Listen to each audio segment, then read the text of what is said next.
Today, I'm giving you my initial thoughts and impressions of the Teenage Engineering OP-1. Freebie. Hey, how's it going, everybody? Welcome to Freebeat, where I post new music-related content every single day, so if that sounds good to you, hit that subscribe button, ring that notification bell, let's get started. I'll never forget the very first video that convinced me to start my electronic music journey. It was a video about something called the OP-1, which looked like this tiny little plasticky keyboard toy thing. The video was made by a person I'd never heard of, someone named Andrew Huang, and it was about why the OP-1 was so expensive. Now again, I was not into electronic music or any sort of music production yet. I was an acoustic drummer and that was about it. So this video randomly showed up in my recommendations, and when I saw the title, I figured that, oh, this OP-1 thing is probably like $300, $400, maybe $500 by taking a look at it, but no, over $1,000. But despite that, I watched the entire video and I was blown away by this device. It seemed it could do everything. I was always looking to make music, but if I had something like this, I wouldn't need to find a guitarist and a bassist and a keyboard player and someone to record my drums and everything like that. I could just do it all. However, the OP-1 was about $1,300 then, which was well out of my price range, and funnily enough, the next video of Andrew's that was recommended to me was about the OP-Z, which was $600. That was the high end of my budget at that time, and lo and behold, I picked up the OP-Z, started the channel, and here we are now. However, the OP-1 has never left the back of my head, and I've always kept an eye on the used market. However, because the OP-1 was priced at $1,300, the used prices were about $1,150 to $1,200 US, still wildly out of my budget. But in 2021, this year, the OP-1 turned 10 years old, and to celebrate Teenage Engineering, lowered the price down to $1,121. $1,121, get it?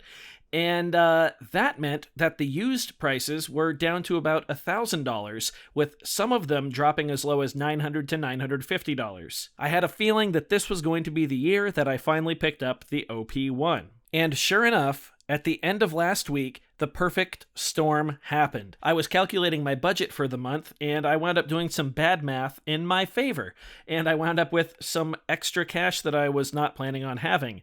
At the same time, someone posted an OP-1 on Craigslist for $900 US. It looked like it was in perfect condition.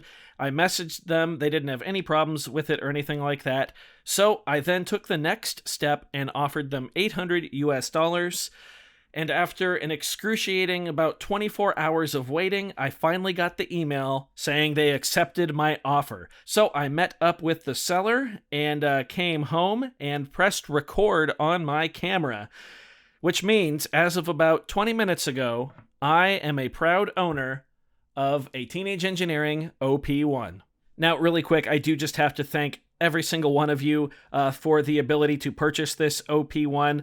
Like I said in the 8,000 subscriber special, all of this, everything here at the channel, is all thanks to you wonderful people out there on the internet, allowing me to do this and come closer and closer and closer to being able to do this for a living and expanding my musical knowledge and my production knowledge, and I feel an immense amount of gratitude to all of you, so thank you. Thank you. This is because of all of you. The feeling of owning an OP-1, for me personally, is something that I'm finding hard to describe. I was at a pretty dark point when I first came across Andrew's OP-1 Why Is It So Expensive video. And like I mentioned, that was the video that got me into electronic music.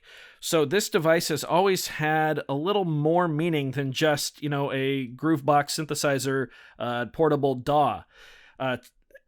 Yeah, it's hard for me to put it into words, but I feel an immense attachment to this device. I feel like I already know it pretty well. I've watched so many videos and read the Teenage Engineering manual so many times that I don't think I can take it anymore, so we are going to plug in and turn this thing on. Let's talk about the plugs, actually, real quick. So let me unplug this. We've got, right here, a headphone jack. We've got a line-in jack right here. We've got a USB Type-B mini jack right here for power, and as of the most recent firmware update for audio, and then the power switch. It's a nice metal enclosure, feels very sturdy, much heavier than I thought it was going to be, and despite its size, yeah, it feels very well put together. Not dogging on the OPZ, but this does feel like a much more solid device than the OPZ ever did to me. So I mentioned firmware updates. That's one of the two things I did before filming this video. I factory reset the OP1 and then installed the latest firmware. But I have not yet heard it make a sound, so I am so excited to do this. There we go. The first sounds that I'm hearing the OP1 make. Yeah, this thing feels awesome to use. The keys are not velocity sensitive, but they feel really clicky-clacky. I feel like I'm on like an old mechanical keyboard. Yeah, so if you don't know how the OP1 works, it's all based around a 4-track virtual or digital tape recorder. So while some devices you would sequence your beats in, and that's how you would program everything, on the OP1, you have the option to sequence your beats in, but after that, you still have to record them to the tape. So it plays with audio more than MIDI data, a lot more than something like the OPZ or like a Novation Circuit or even like the Model Cycles. It plays with audio. Once something is recorded to the tape, it's recorded to the tape. You can lift and replace and overdub, but there's no undo button, which I really like. That's how I am used to working as a drummer. If I mess something up, I have to go back to the beginning of that take and try again. So I'm really excited because I think this is going to really change how I work on music electronically and how I produce my music. I'm just over the moon about owning one of these. So let's throw something down. Let's go to a synth engine here. Let's actually go to the drum engine first, which the drum engine is basically a sampler. Although I think there is a drum synth in this as well. But samples on the OP1 work just like the OPZ, so it's one 12-second audio clip divided up amongst the keys, and I believe we can use the green and white knobs to control that. Sampling sources include the 3.5mm jack we were looking at, the onboard microphone, there's an FM radio built into this thing, and you can also resample off the tape. So speaking of the tape, I could go to the tape track, press record, and play something in like that. But if I want a quantized beat or something that I know is going to stay in time, first we need to use a sequencer. So we have several different sequencers here on the OP1. We've got arpeggio, endless, finger, pattern, sketch, and tombola. Tombola? I don't know. I'm going to use pattern because that's the one I think I'm most excited about. Maybe finger. Pattern gives us a 16-step pattern here, and we can just program our drums in. So let's go ahead and do that. I want a very basic beat. So I'm going to hold shift, and I'm going to move the blue knob here to make sure we're on beat 1. I'm going to go a kick drum and a hi-hat on beat 1. And just sequence in like this. Nice. And then to play it, I think we just go back to drum. Yeah, just like that. So let's put that on tape. So I'm going to go to the tape track. I'm going to go to the beginning. I don't know why it's not at the beginning. But here we go. If I hold record, since the sequencer is still turned on because we never turned it off, I can just hold this middle C and it should, in theory, if I read everything right, play the drum groove that we just programmed.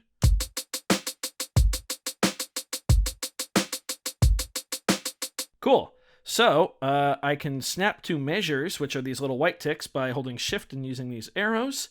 I'm going to cut the tape right here with the scissors button and lift the little part that kept going after. So now I should just have 2 measures of this drum pattern. 3, 4, 2, 2, 3, 4. Nice. If I want to make more of this, I can either loop it by using my in and out keys here, or I can do what I'm actually going to do, and I'm going to lift it off the tape. Then I'm going to put it back in right there, drop it back, and then drop it again, and drop it again. So now I should have 8 measures of that pattern. Now we can see it's going to go to the next one. Yep, nice and seamless. And then should happen twice more. Yeah, cool. I think I can hold stop and press. Yeah.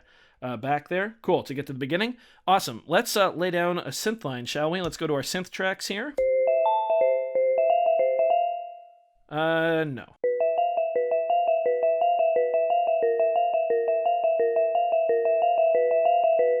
Now, like I said, I could record this to the tape, just like we were talking about with the drums, but I'm going to use a sequencer. I'm going to use the endless sequencer.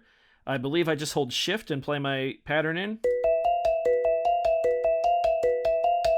Endless sequencer, I believe, gives you up to 128 steps of just whatever you want programmed in. It's just like an endless sequencer, so that's pretty cool.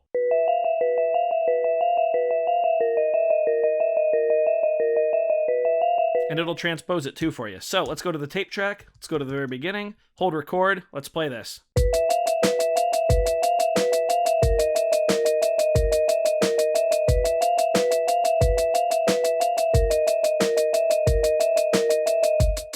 Now, one thing I just realized I kind of messed up. I overdubbed on the drum track rather than selecting track 2 first. So, if I were to lift track 1 here, we'd hear nothing. But I think I can fix that because I didn't play the sequence on the keyboard all the way through to the end of the drums. We have a section that's just drums. I think I can just lift that and then go back to the beginning and drop it in. Nice. And now I can go to track 2, and that's where I want the sequence to go. So let's try that again. Here we go. Hold record, off to the races.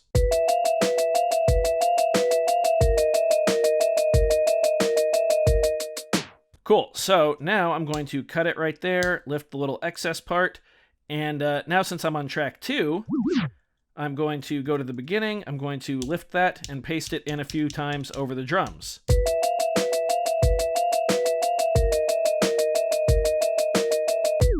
Awesome. Let's record a bass in real time. Now, let's go to our synths here. Find a preset, turn off the sequencer. That works. Back to the tape, and let's record. Here we go. Hold record, so it starts when I press the key. Let's not make the mistake we did last time, though. Let's press track 3. There we go. Now let's go ahead and hold record and play this in.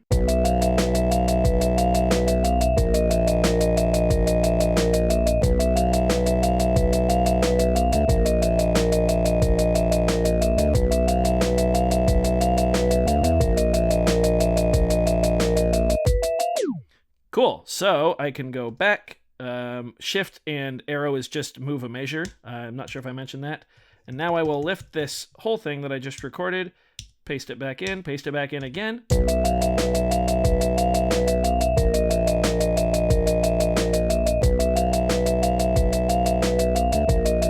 My timing's honestly not awful, so that's good. Little confidence as a drummer, sweet. So as you can see, right now we're just playing around with audio, but you can switch tracks quite easily, lifting and dropping pieces of your song everywhere that you want. And once it's on the tape, it's there, but you can still do some cool tricks by overdubbing or erasing tiny little snippets of a track and embellishing it with, little fills and all kinds of stuff. The options are basically endless. And of course, we didn't even use the 4th track. We didn't really do any on-purpose overdubbing. We didn't use any of the effects. There's all kinds of effects built into our synths and drums. We got the cow, which is like some crazy delay. We got normal delay, a grid, nitro, phone, punch, spring reverb. We didn't really touch on the sampler at all. There's tape effects that you can do too, so we can go to the tape. Like do a stop, a reverse, or hold it.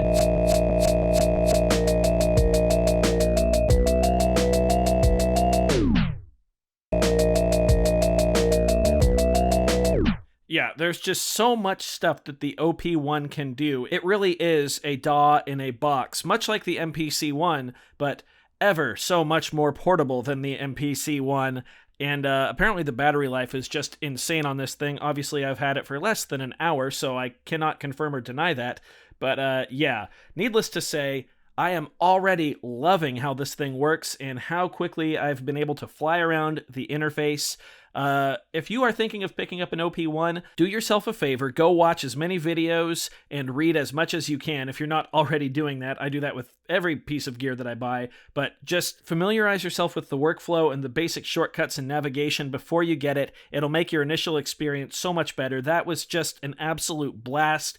I'm going to stop filming this video, go edit it, upload it real quick, and then get right back to the desk or the couch or wherever the heck I want, because it's that portable, and start working on my first full track on the OP1. I am so thankful for each and every single one of you that, like I said, gave me the opportunity to make a dream come true and pick one of these up. You guys are the reason I do this, and I could not be more grateful. Thank you from the bottom of my heart. Really quick, I would just like to address anyone out there who's afraid that the OPZ might take over my channel. That is not going to be the case. I am still just as dedicated to budget hardware and creating electronic music on a budget as I ever have been. The OP1 is just going to help me further diversify the ways that I'm able to bring you all that content. So yeah, hopefully you can set your fears aside. Freebeat still is going to have a big focus on budget gear. So I do hope you found this video enjoyable. If you did, be sure to leave a like on it. If not, you can always leave a dislike. That's okay too. Doesn't hurt my feelings, just makes me try that much harder next time. Either way, be sure to hit that subscribe button, ring that notification bell. Again, thank you so very much for being here. Thanks for watching. We'll see you next time. Bye.